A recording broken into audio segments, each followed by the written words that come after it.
on behalf of my co-chair, Lawrence Knowles, I'd like to welcome you back to our members' papers, and it's a great pleasure to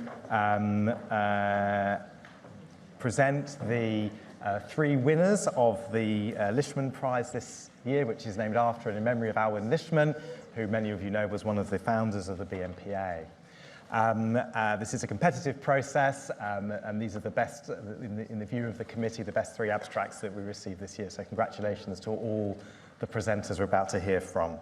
So we're going to start with Peter Dudley and Jan Paul Marquez. So I think you're going to present jointly. So over to you.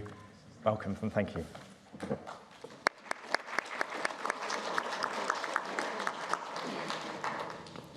Good morning, everyone. Thank you for having us here to share our small project.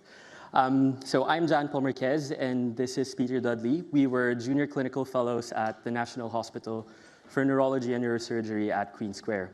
And we're presenting the results of our project on functional seizures, their misdiagnosis, and mimics. Let's begin with the background. So we know that differentiating between epileptic and functional seizures can be challenging. And it's challenging for many different reasons, including their diagnosis being reliant on either direct clinician observation, EEG or VTEEG, and in some cases, patient descriptions or witness descriptions. They have overlapping features, and having one does not preclude having the other. So we know that much is published about the misdiagnosis of epilepsy, but the converse is not true. Not much is known about the misdiagnosis of functional seizures when they are in fact epileptic or something else entirely. So for this project, we wanted to describe the seizures of patients referred with functional seizures who had their diagnosis changed following VTEEG, and as a secondary objective to identify the proportion of patients referred with functional seizures who had their diagnosis changed, essentially the proportion of this group of patients. So to do this, we looked at the VTEEG reports at the Chalfont Center for Epilepsy from 2019 and 2022, and included those that had captured events. We looked at those VTEEG reports and tried to identify their referral diagnosis and categorize them as either epileptic, functional, both, or unclear. So the referral diagnosis we often spotted in the VTEEG report, but if in case they weren't present there, we had to look at clinic records and the referral letters. And if the referral diagnosis still is unclear, we had a consensus discussion with a consultant body to try to categorize these cases. And if they were still unclear at the end of a consensus discussion, we left them in the unclear category, and therefore we couldn't tell if their diagnosis has been changed. After that, we looked at those referred as functional, and we looked at the VTEEG diagnosis and categorized them as either epileptic, functional, or other. And at the end of that, we were able to identify the cases that had their diagnosis changed. We looked through the referral letters and the clinic letters that were available to us, as well as the VTEEG report, to sort of understand these cases better. What are their clinical features, what was their clinical history, in sort of an attempt to figure out what we can learn from these diagnostic errors. So we understand that our methods are limited. We are limited by the kind of patients referred to the Chalfont Center for Epilepsy, the clarity of the referral letter, and the availability of the clinic letters to us for review. So yeah, the results are imperfect, but yeah, the results will be presented by Peter. Thank you. So these are our results. So we found that 5% of patients who underwent VTEEG had their diagnosis changed from functional to epileptic. I think an important take-home message from this is actually a majority retained their diagnosis or had their diagnosis changed from epileptic to functional. So I'll go through some of the salient groups that we detected. First of all, and unsurprisingly, the majority of patients had frontal lobe seizures. So these were patients who were seen in clinic, thought to have functional seizures, and following VTEEG were found to have frontal lobe. And these are patients who had bizarre semiologies, including bilateral motor phenomenon with retained awareness, but their semiologies, although bizarre, were in keeping with frontal lobe seizures. We found that, and it's known that these seizures may arise from sleep, and that the absence of ictal EEG changes does not preclude the frontal lobe seizure diagnosis. I think this, not to justify our existence for VTEG, but it definitely justifies the use of prolonged monitoring to capture these events during sleep, as I'll go on to shortly. And it's also important to note that these seizures also improved with medications. Another group were brief epileptic events with functional overlay.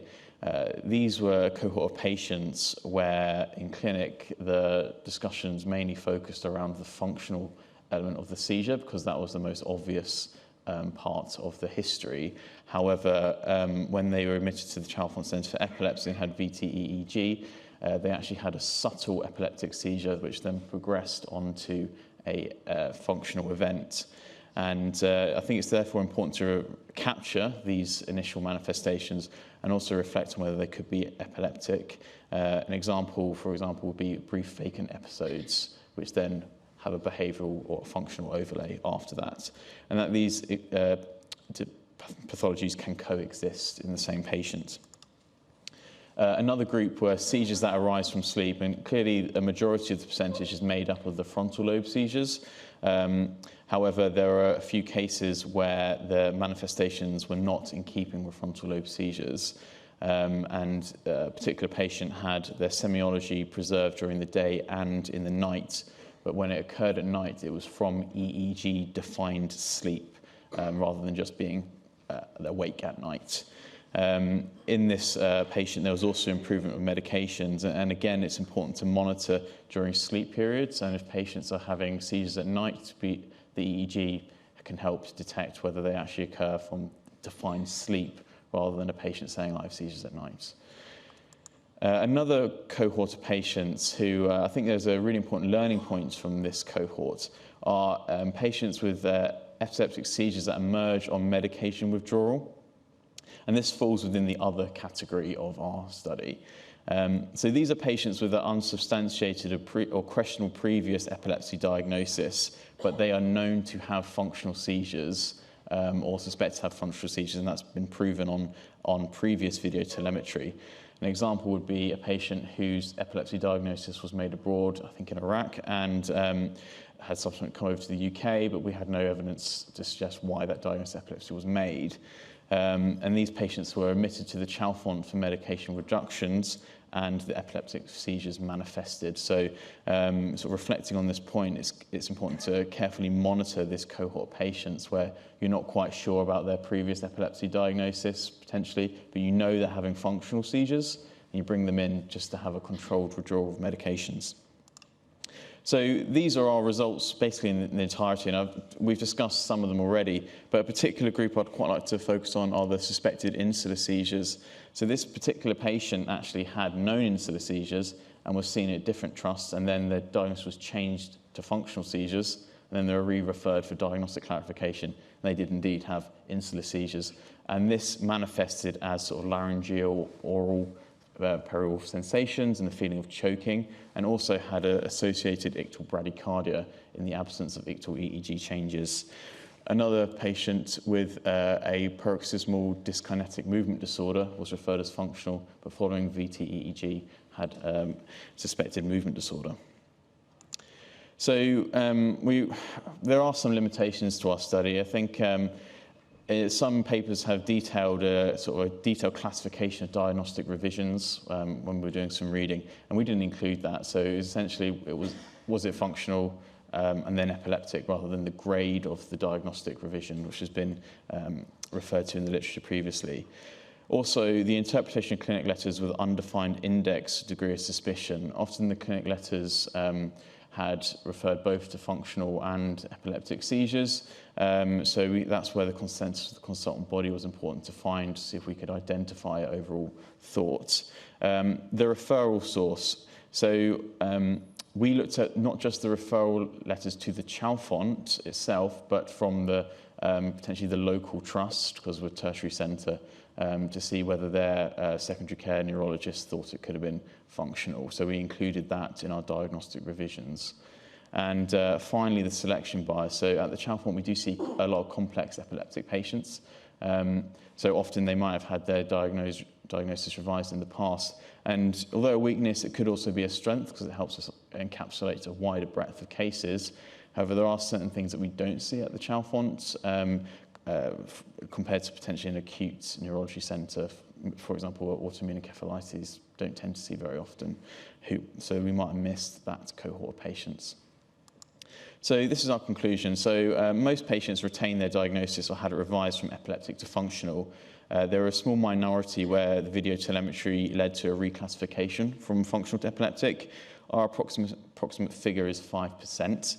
However, we recognise the limitations. And it's important to be aware of these mimics and the learning points from this. So thank you for listening, and these are acknowledgements and affiliations.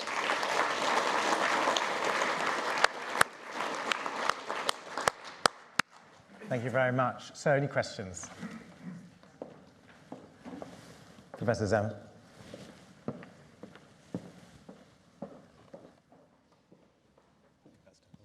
That was fascinating. Thanks very much. I just wondered, for context, what was the proportion of cases in which the diagnosis was reversed in the opposite direction from epileptic to functional? Yeah, so that's a really good question, actually, and we didn't actually work that out, and I think that's something for us to go back, and maybe we'll see you again next year with that number. But I think the point we're trying to make with the results slide is that most people retain. It's a rarity that it goes from functional to epileptic, but it's still a phenomenon that does exist. Yeah, sorry for not giving you a straight answer there. Where's next? Yeah, Dr. Apple. Hi. Given that people were coming in for video telemetry, I would assume that there was ongoing diagnostic uncertainty. So how many people were firmly diagnosed as functional seizures before? How many had ongoing diagnostic uncertainty? So it's not something that we... The thing with the clinic letters is that there are a handful of patients in our 5% that said, we really think this is functional, and then they come in and it's video telemetry. However, often it was mentioned, sorry, John, do you have a question? Sorry. Okay, thank you, Dr. Sullivan, to the rescue. Sorry, I report the video telemetries. A large number of these, there isn't really diagnostic uncertainty. They're referred for video telemetry for many reasons. So some of them, there is a small element, but in the vast majority, people have a fairly confident level of what they feel the diagnosis is likely to be. And what they're really being referred in for is to have that diagnosis reinforced with the patient, discussed with the patient, etc. So I don't think actually the diagnostic uncertainty level with the functional patients was very high. Any more questions? One at the top there. While you're getting the microphone, a quick question from me. What's the likelihood that rapid withdrawal of anticonvulsants could trigger a seizure in someone who doesn't have epilepsy? None. Okay. None. Very little. If you don't have epilepsy, it's not like a benzodiazepine. I mean, unless it's a benzodiazepine. Yeah. Thank you. At the top there. Yeah. I just wondered if you looked at functional seizures from sleep, because it's kind of a literature that I've never really fully understood, whether people can really have a functional seizure from deep sleep. So our impression, based off of our experience at the Chalfont, as well as discussions with the consultant, is that you don't get functional seizures from sleep. I mean, sometimes people wake up with a dream, particularly of something that happened before, and then go into a functional seizure. My experience, my feeling, but I've never really seen that kind of described. But in this kind of video telemetry literature, did you have those cases? So we didn't see any cases like that. So the cases that arose from sleep were your frontal lobes. So the semiology was very much keeping a frontal lobe, and the other cases that weren't frontal lobe, they arose from EEG-defined sleep. So I'm not quite sure about the arising from dreams, but that's not something that we captured in our project. Okay, thank you. We'll move on at that point to our next presentation. I'll hand over to Lawrence who's going to share that. Thank you.